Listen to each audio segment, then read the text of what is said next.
Mateus, capítulo 5.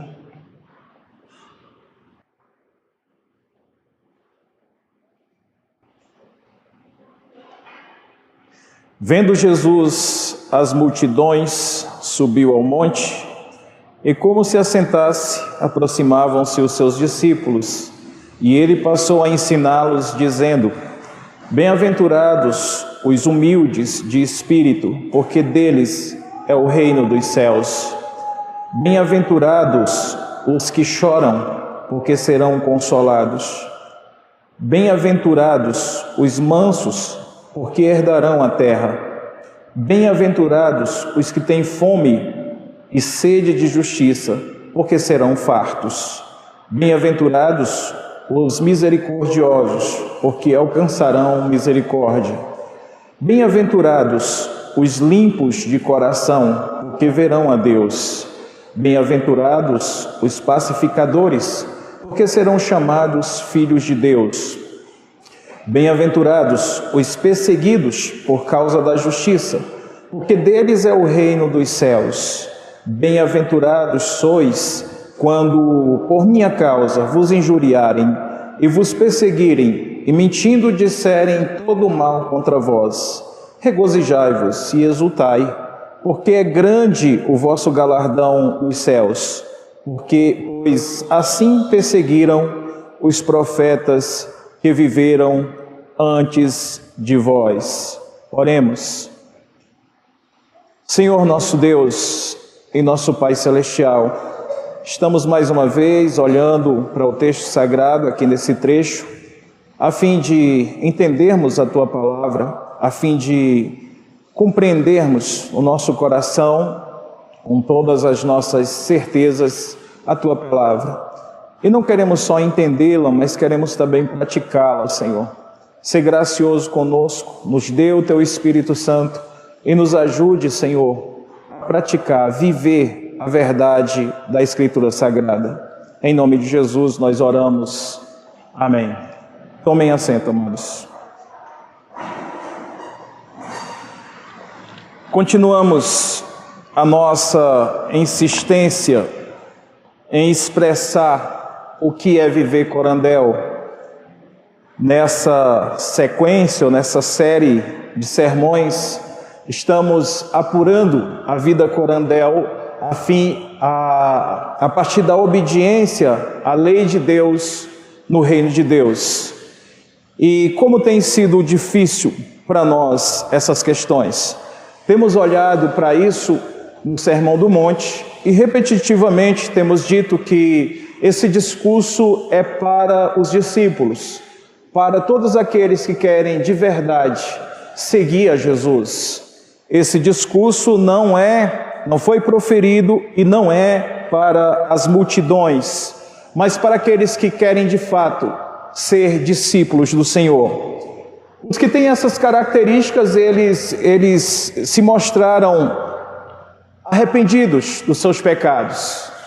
Eles também se mostram, eles renunciam àquilo que são os seus próprios valores, bens e história, a fim de seguir ao Senhor.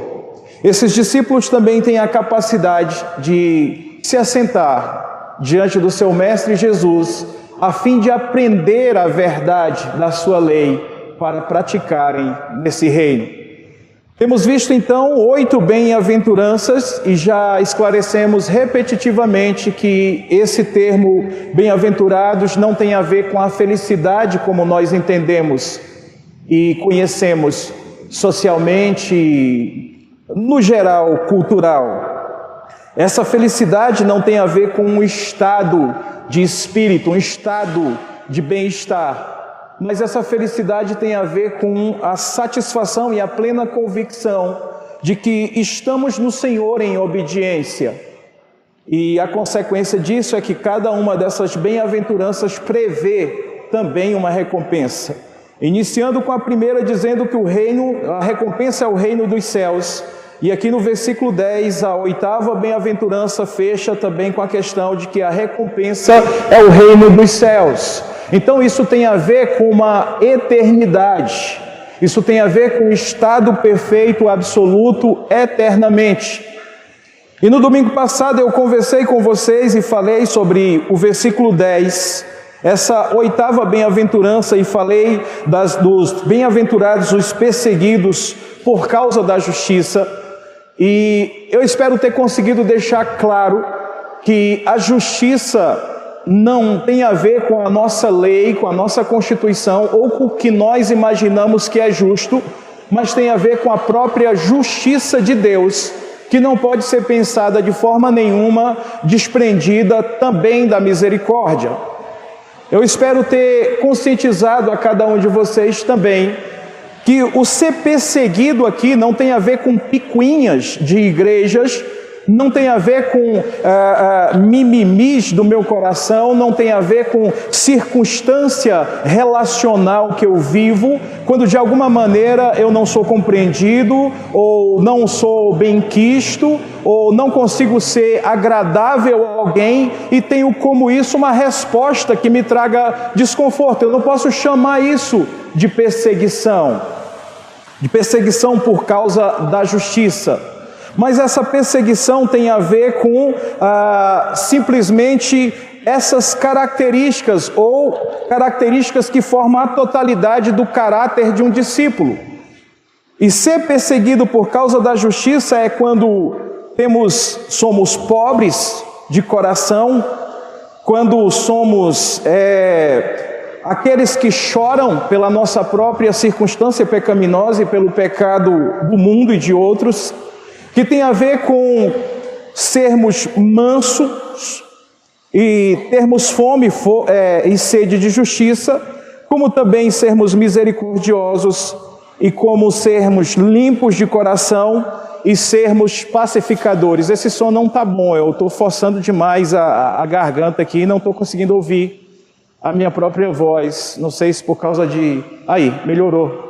Eu vou procurar não gritar, porque de vez em quando eu vou afastar aqui e não vai sair a minha voz. Então, isso tem a ver com esse conjunto de características que um verdadeiro discípulo carrega e como ele vive isso no mundo. Vivendo isso no mundo, o que sobrará para esse discípulo, então, são as perseguições, porque ele está materializando a justiça de Deus nesse mundo caído. Ele está reunindo em si todas as características do que é representar o seu mestre, e por isso ele sofrerá perseguições.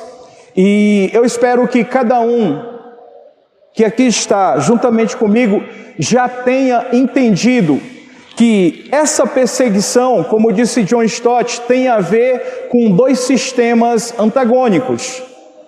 Nós temos o sistema caído do mundo, a forma pecaminosa de se viver desregradamente, sem temor, sem receio, tudo em função de um prazer momentâneo, que vai em choque com o que é viver a verdade de Deus. Então nós estamos falando de uma perseguição que virá através do conflito de dois sistemas irreconciliáveis. O mundo caído que odeia a Deus, que detesta Jesus Cristo, contra aqueles que amam a Deus e têm a missão de revelar Jesus, de refletir Jesus com o seu próprio caráter, com o seu próprio comportamento, com um testemunho de fé e vida cristã verdadeira. Então nós estamos falando de uma perseguição que tem a ver com dois sistemas irreconciliáveis. O mundo caído que odeia a Deus e aqueles que servem o Senhor, a verdade de Deus, o reino de Deus, e consequentemente no meio disso tudo, os verdadeiros discípulos do Senhor. Porque agora nós chegamos no versículo 11, o desdobramento dessas bem-aventuranças cai aqui agora numa nona bem-aventurança, que é o desdobramento das 8 anteriores. Bem-aventurados sois quando por minha causa. Perceba que aqui Jesus, relatado por Mateus, é claro, mas a fala de Jesus já começa a se tornar bem pessoal. Agora ele já não está tratando a questão na terceira pessoa, mas agora ele fala pessoalmente, ele fala com cada um desses discípulos, olhando no olho, olhando para cada um de vocês, olhando para cada um de nós e dizendo: bem-aventurados sois, quando vos... Agora o assunto é particular. Agora o assunto é com cada um de nós. Isso não tem a ver mais com as multidões. Isso não tem a ver pura e simplesmente com dois sistemas irreconciliáveis, em choque, mas tem a ver com o nosso papel pessoal dentro dessa questão. Vós sois, agora a coisa se tornou pessoal. Bem-aventurados sois, quando por minha causa... Novamente a explicação de que ser esse discípulo de Jesus, carregar essas bem-aventuranças, ter essas beatitudes, significa que nós estaremos muito parecidos com Jesus. Se nós reunirmos no nosso caráter, no nosso comportamento, na nossa forma de ser, de viver, de nos relacionar, todas essas características, nós seremos muito parecidos com Jesus. Seremos o próprio reflexo de Jesus no mundo.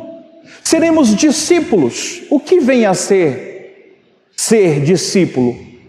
Não é a boa representação ou a melhor representação daquilo que é o mestre, daquilo que é o Senhor desse discípulo? Então, se reunirmos em nós essas características e manifestarmos no mundo esse caráter, nós nos pareceremos muito com Jesus Cristo. E agora a coisa se tornou pessoal, porque ele olha e diz: bem-aventurados sois, quando por minha causa, por causa de Jesus, por causa da causa de Jesus, bem-aventurados sois, quando por minha causa vos injuriarem e perseguirem. Vamos pensar um pouco. Jesus, em várias sessões, ele disse que o mundo o odeia. Ele veio ao mundo, mas o mundo o odiou. O mundo não quis Jesus aqui. Cerca de 2000 anos se passaram e essa realidade ainda é presente. Um Salvador denunciando pecados, anunciando a ira de Deus e convocando, desafiando, provocando, exigindo que pessoas se arrependam dos seus pecados, ainda é muito incômodo para esse mundo. Esse mundo não amou a Jesus há 2000 anos atrás, quando aqui ele se fez carne e habitou entre nós. E esse mundo continua odiando Jesus com todas as suas forças. E quando eu digo com todas as suas forças, eu estou dizendo com todas as suas forças mesmo. Poder político, poder bélico, poder econômico, poder social, tudo. O mundo odeia Jesus. Eles não querem saber de Jesus, não querem a presença dele. E aí isso tornou-se bem pessoal para nós. Porque quando assumimos esse caráter de discípulo, todo esse ódio que o mundo tem por Jesus recairá rigorosamente sobre esses discípulos verdadeiros. Recairá rigorosamente sobre esses discípulos. Eu me lembro de uma discussão acalorada que eu tive com uma pessoa há um pouco mais de 1 ano atrás. E essa pessoa ficou totalmente desconcertada, apesar de ser uma pessoa de uma formação intelectual muito boa, de uma profissão muito boa, que tem que se relacionar com seres humanos o tempo todo.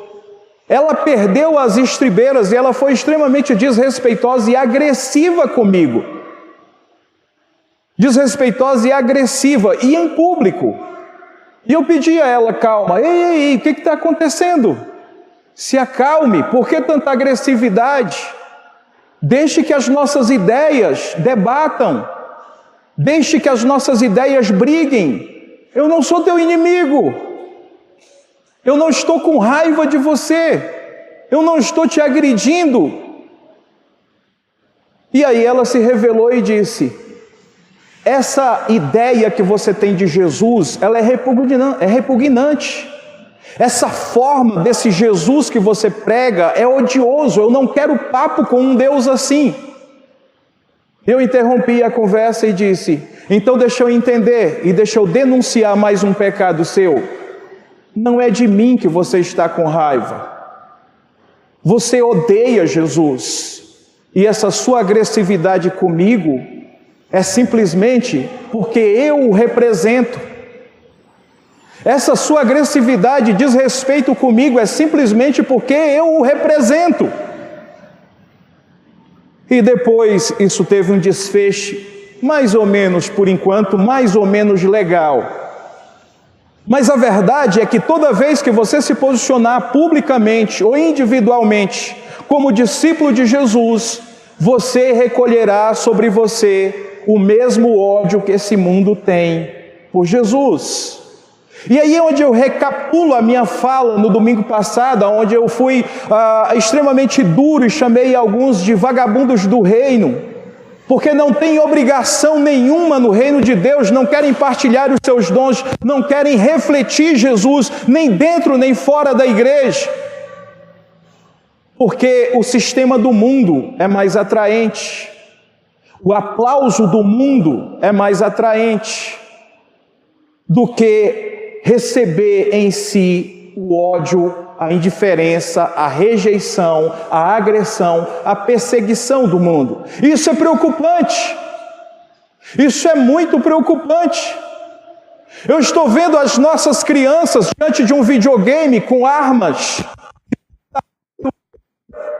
Armas que nós só temos hoje em poder dos traficantes, com uma ginga e um traje de traficante, andando pelas ruas como traficante e atirando para todo lado, indiscriminadamente.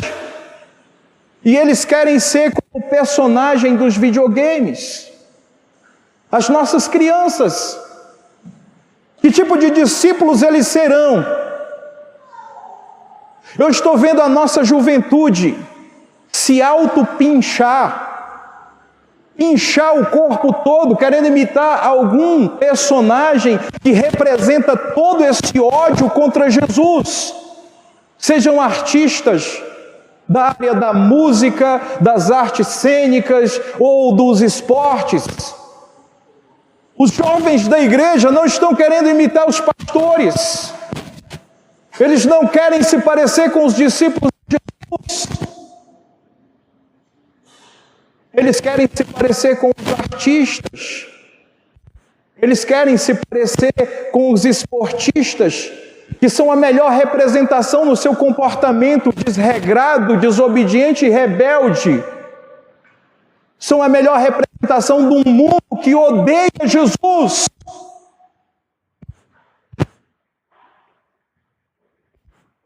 Que tipo de discípulos nós vamos ter no amanhã? Para responder essa pergunta, nós precisamos primeiro pensar que tipo de discípulos estamos sendo hoje. Porque os nossos filhos não estão querendo imitar os cristãos? Porque os nossos filhos não estão querendo imitar os pregadores? E quando eu digo pregadores, eu estou dizendo aqueles que pregam de verdade a palavra de Deus. Eu me lembro que quando eu cheguei para a igreja, o ódio contra aqueles que se chamavam crentes eram demais. Eu me lembro que das primeiras pessoas que eu evangelizei, que veio a Cristo, ele me pedia todos os dias para carregar a Bíblia dele até a igreja, ele arrumava alguma coisa para fazer, com vergonha de passar na rua com a Bíblia na mão, porque o achincalhar, o agredir dos ex-colegas era violento demais, ele não aguentava aquilo naqueles primeiros dias, coisa que eu também experimentei. Era chacota e zombaria de uma ponta a outra da rua até eu chegar na igreja. No meu trabalho, experimentei a indiferença de amigos que eram chegados, perseguição de chefe, indiferença e descaso daqueles que tinham a responsabilidade de trabalhar para que o meu serviço fosse operacional e tivesse êxito, só porque eu era crente. Mas eu me lembro também que naquele tempo, as crianças da igreja, eu era dessa linha de igreja, a qual eu cito agora o aspecto estereótipo do vestuário, as crianças da nossa igreja importunavam os pais e eles queriam um terno e uma gravata. Eles não sabiam ler, mas eles queriam a Bíblia para entrar na igreja se parecendo com o pastor. Os adolescentes da igreja ficavam ensaiando em casa com um objeto na mão, dizendo que seriam pregadores, e eles vinham para a igreja, às vezes até de uma forma cômica, no vestuário, para se parecer com os oficiais da igreja. Eles queriam muito se parecer com os oficiais da igreja. Era honroso isso, porque esses oficiais da igreja também se esforçavam por imitar Jesus, por se parecer com Jesus. Eu me lembro de um dia que eu nunca vou me esquecer. Hoje mesmo eu estava manipulando um presente que esse garoto me deu. Ele tinha uns 11 anos de idade, era meu aniversário, ele não tinha como me dar um presente, e ele fez um biloquê de pilha de rádio e me deu de presente. Mas quando ele tinha uns 5 anos de idade, eu cheguei na casa dele furtivamente, e ele estava com a Bíblia aberta na sala. E ele dizia assim: eu sou o pastor Dejaci e vou pregar. Abram a Bíblia no livro de Abraão. As crianças imitavam os pastores. Não sei se eu já mandei alguém abrir a Bíblia no livro de Abraão. Provavelmente ele estava falando. As crianças queriam ser como os pastores. Os jovens queriam ser como os pastores. E os pastores queriam muito ser como Cristo. Consequência disso, você tem uma igreja cheia de discípulos do Senhor, pessoas que querem ser a imagem de Deus no mundo, pessoas que querem revelar o caráter de Cristo através do seu comportamento, através do seu próprio caráter, nos seus relacionamentos. Mas proceder assim significa recolher sobre si todo o ódio que o mundo tem de Jesus, toda a raiva que o mundo tem de Jesus. E o mundo não odeia e não tem raiva de Jesus por acaso. Porque olhar para esse Jesus é saber que não podemos fazer o que queremos da nossa vida. Não podemos fazer o que quisermos nos nossos relacionamentos. Não podemos gastar o nosso dinheiro da forma que quisermos. Devemos obediência a alguém, a saber, a Deus.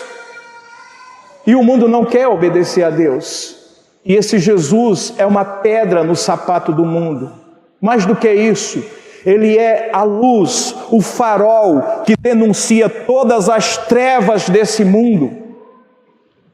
E esse é o assunto seguinte do Sermão do Monte. Mas nós temos que entender essa bem-aventurança aqui, porque a partir disso é que nós vamos entender o que é ser sal da terra e luz no mundo.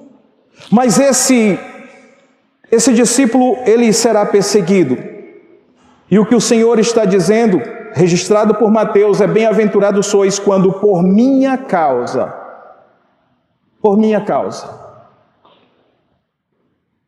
E nesse período eu conheci muitos cristãos também extremamente legalistas, verdadeiros chatos de galocha, como diz o ditado popular.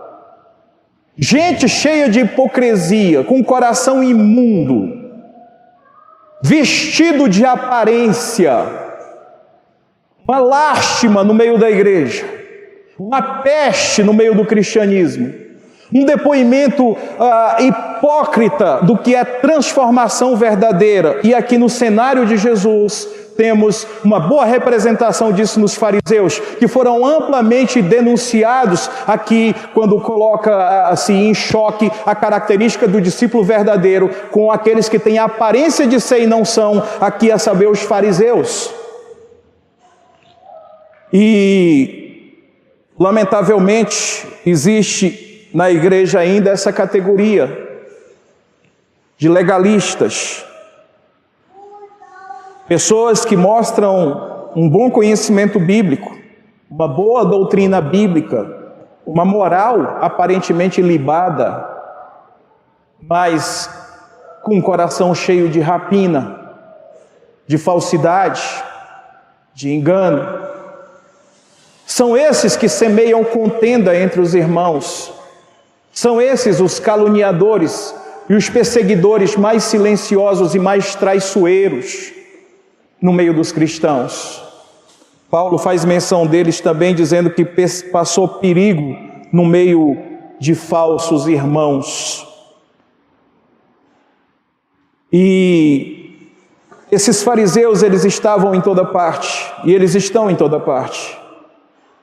E às vezes eles se tornam tão chatos que são objetos da repulsa de muitos da igreja. E aí eles não podem alegar perseguição por causa de Jesus, mas perseguição por causa do legalismo deles. Então vamos equacionar: bem-aventurados sois quando por minha causa fores vos injuriarem e vos perseguirem. Por minha causa. Jesus foi muito perseguido. Nós temos alguns versículos aqui mesmo em Mateus, para a gente entender o que Jesus está falando dessa perseguição e o porquê dela e como ele próprio sofreu essa perseguição. Mateus capítulo 10, ainda retomando o nosso assunto, versículos 22, 24 e 25. Sereis odiados de todos por causa do meu nome. Sereis odiados por todos por causa do meu nome. Versículo 22. Aquele, porém, que perseverar até o fim, será salvo. Versículos 24 e 25. O discípulo não está acima do mestre, nem o servo acima do senhor. Basta ao discípulo ser como seu mestre e o servo como seu senhor. Se chamaram Beelzebu ao dono da casa, quanto mais aos seus domésticos.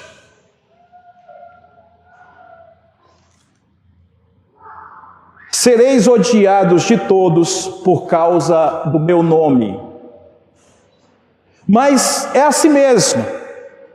Vocês são os meus discípulos, e por me representarem, vocês serão odiados de todos. Agora, isso é bom para vocês. Vocês não podem ser maior do que o Senhor, maior do que o Mestre. Mas deixa eu dizer uma coisa para vocês. Eu que sou esse Senhor, sou o Mestre, sou o dono da casa, me chamaram de Beelzebu. Do que será que vão chamar vocês? Eu falei no domingo passado de uma jovem que veio falar comigo que sofreu uma perseguição muito grande na faculdade por defender a Escritura publicamente, ao ponto de ser ameaçada, ao ponto de ser agredida, só por defender a verdade de Deus num debate acadêmico,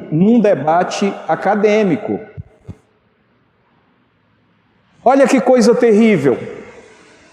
Agora, chamaram-na de muita coisa ruim, de muito nome feio. E o Senhor disse: a mim chamaram de diabo. Do que será que vão chamar vocês? Eu que sou o Senhor, chamaram de Beelzebu. Do que vão chamar a vocês? Ser discípulo no mundo tem uma consequência, e essa consequência é ser perseguido. Se essa perseguição é por causa do nome de Jesus, é por causa de Jesus, então estamos enquadrados dentro dessa magnífica bem-aventurança. Olhemos ainda outros versículos. Não é qualquer perseguição. Seremos perseguidos por causa do nome de Jesus. Essa perseguição geralmente traz a marca da injúria. Segundo o versículo 11, ela traz a marca da injúria. Ser injuriado é ser injustamente, ter injustamente atribuições de qualidade negativa que ofende a honra e a dignidade de alguém. Ser injuriado é ter muitas coisas ruins ditas a nosso respeito, coisas injustas, negativas, agressivas, que ultrajam a honra e a dignidade. Agora lembre-se, nós enquanto pecadores não temos honra e dignidade. A dignidade e a honra que está em nós é de Jesus, e é por sermos os seus discípulos. E não são poucas as vezes que esta igreja, por exemplo, esse corpo de pastores, por exemplo, e muitas pessoas daqui são chamadas, agredidas publicamente, chamadas de hereges. O tempo todo nós somos chamados de hereges, por defender coisas como essa, por defender coisas e verdades como essas. E vocês acham o quê? Que essa agressão, ela fica lá fora depois do culto? Você acha que essa agressão fica só na família que nos vê através da internet? Fica só no círculo de amigos que começam a nos apontar e a dizer coisas ao nosso respeito? Não, meus queridos. Eles vão para as redes sociais e eles detonam, eles acabam com a gente. Chamam essa igreja de seita, chamam os pastores delas de um bando de hereges, nos acusam de ter blasfemado contra o Espírito Santo. Eles não se contentam em nos perseguir, nos injuriar em pequenos círculos.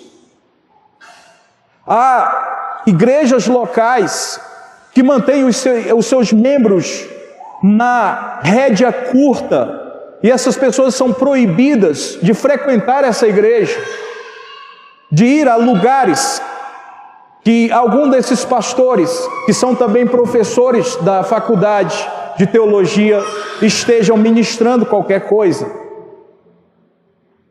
Há pessoas de fora desse estado que proíbem os seus membros de participar de qualquer coisa que estejamos ministrando naquela cidade. Estávamos o pastor Pedro e eu ali em Araraquara, e o grupo de lá, que está mobilizado para o Corandel, começou a disparar vários pedidos de ajuda na forma de alimento, de doações de alimento, e alguns que poderiam ter ajudado não ajudaram, e a resposta veio depois. Alguém disse: isso é só porque o pastor da igreja dele proibiu ele ajudar ou fazer qualquer coisa que seja para essa turma, para esse pessoal. Ser perseguido e sofrer injúrias. E, na boa, nós somos hereges mesmos. Em que sentido? No sentido coloquial, porque nós temos nos levantado contra um sistema dominante, religioso, evangélico, católico, seja qual for o segmento cristão, que tenha abandonado a Escritura Sagrada, que não viva mais segundo a Bíblia. Nós denunciamos esses pecados. Isso é agressivo para o mundo e para aqueles que são defensores do sistema do mundo. E eles vão reagir com perseguições, e eles vão nos injuriar, dizer coisas negativas, agressivas à nossa honra e à nossa dignidade, que eu repito, nossa, entre aspas, a de ser discípulo de Jesus, a presença de Jesus nas nossas vidas. Mas o texto sagrado nos consola, e ele está dizendo que nós somos bem-aventurados quando nos perseguirem. Bem-aventurados sois quando por minha causa vos injuriarem. Por minha causa. Chamem de herege, chamem de filhos do diabo. Jesus disse: eu sou o dono da casa, e estão me chamando de Belzebu. Do que vão chamar vocês? Está aqui uma boa resposta: de filho de Belzebu. É do que vão nos chamar, de filhos do diabo, de hereges. Agora, isso é uma boa injúria. Isso é uma boa injúria. É uma injustiça de qualidade muito negativa, que ofende a nossa honra e a nossa dignidade cristã e como igreja.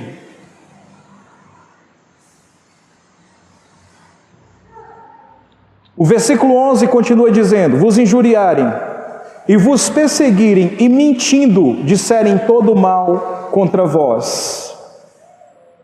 Não é só injúria. Essa injúria é uma perseguição que tem a sua ênfase na mentira. Vamos olhar novamente essa situação em Mateus 11, versículo 18 e 19.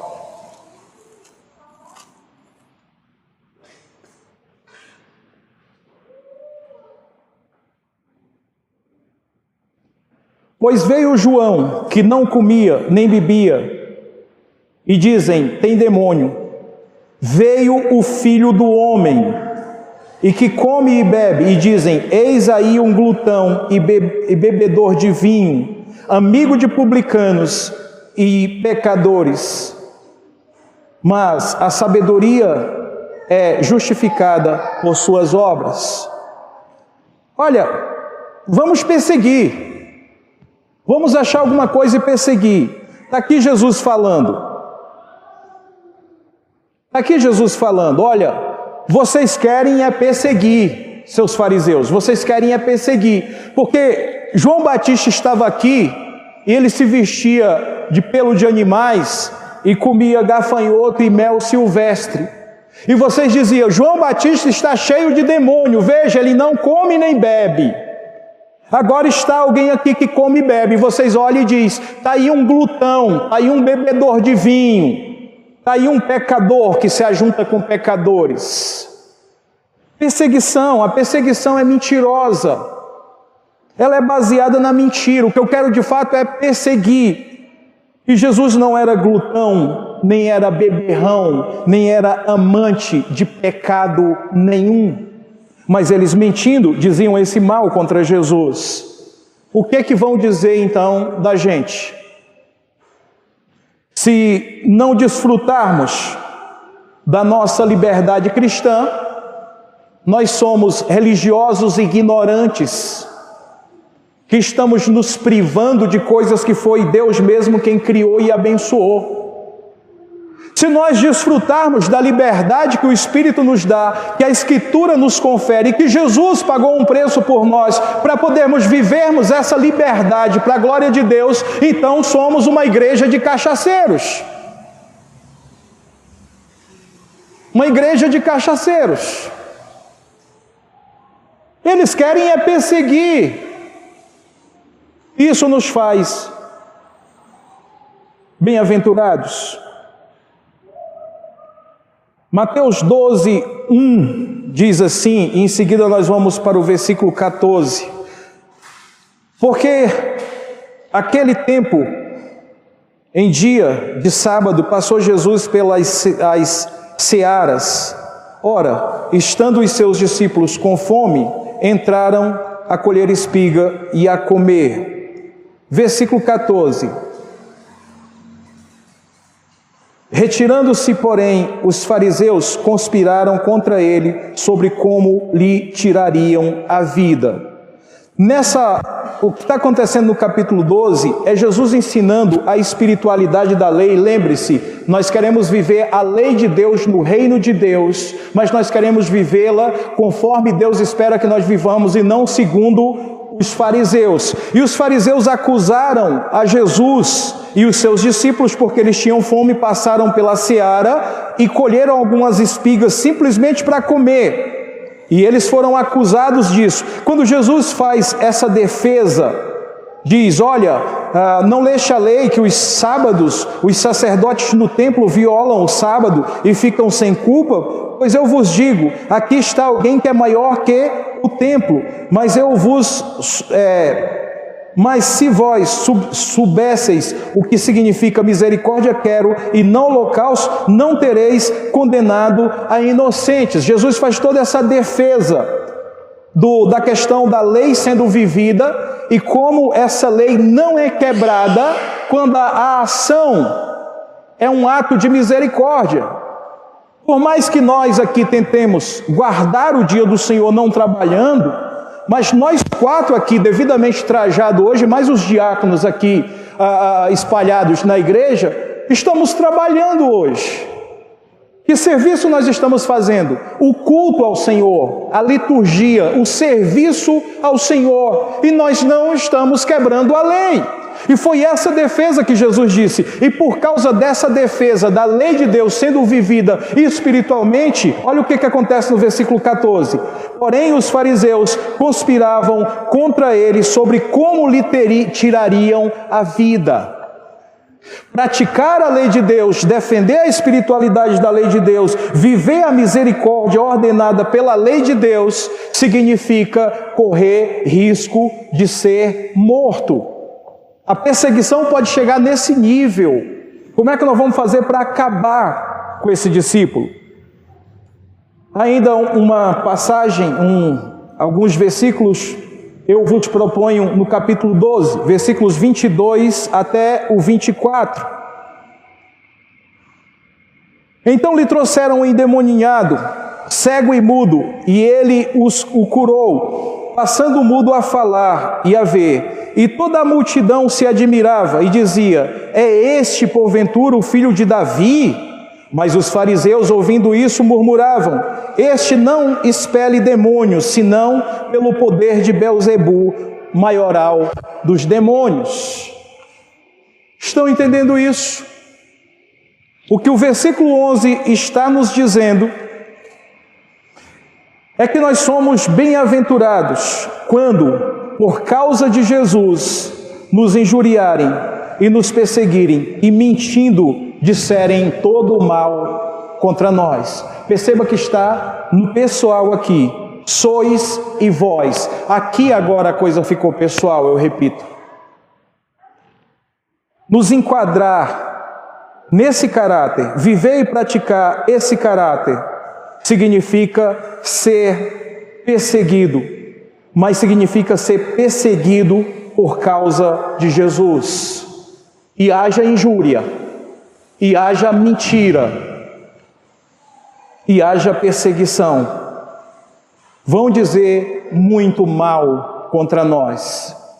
Vão nos acusar de muitas coisas das quais não estamos de fato devendo nem praticando.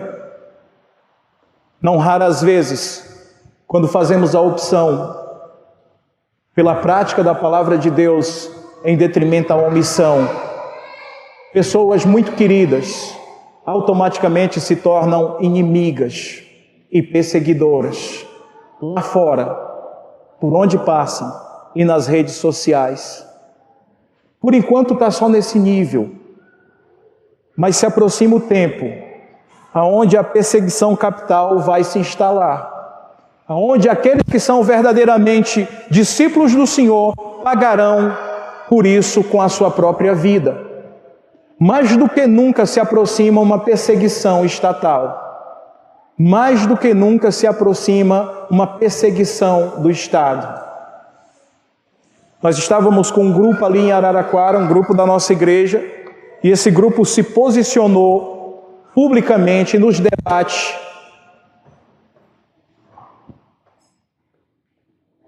a favor do cristianismo nas escolas. Vocês não sabem o que é Araraquara. Araraquara se tornou Sodoma e Gomorra na terra. Até a casa de cristãos você se sente oprimido lá dentro. Ali o diabo estabeleceu o seu trono e tem exercido muito poder sobre a vida daquela sociedade. E um grupo ligado a nós, um grupo dessa igreja e pessoas ligadas a nós se posicionaram contra o Estado, contra o município, da questão novamente da ideologia de gênero, do aborto, da cartilha gay como instrução das crianças desde o pré-escolar e no ensino fundamental. Eles se posicionaram e eles foram para o debate e se identificaram como cristãos.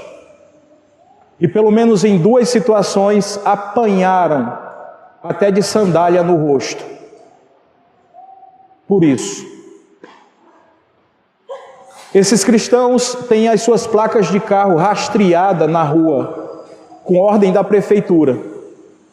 Um pneu em cima de uma faixa. Uma estacionada torta. Qualquer coisa.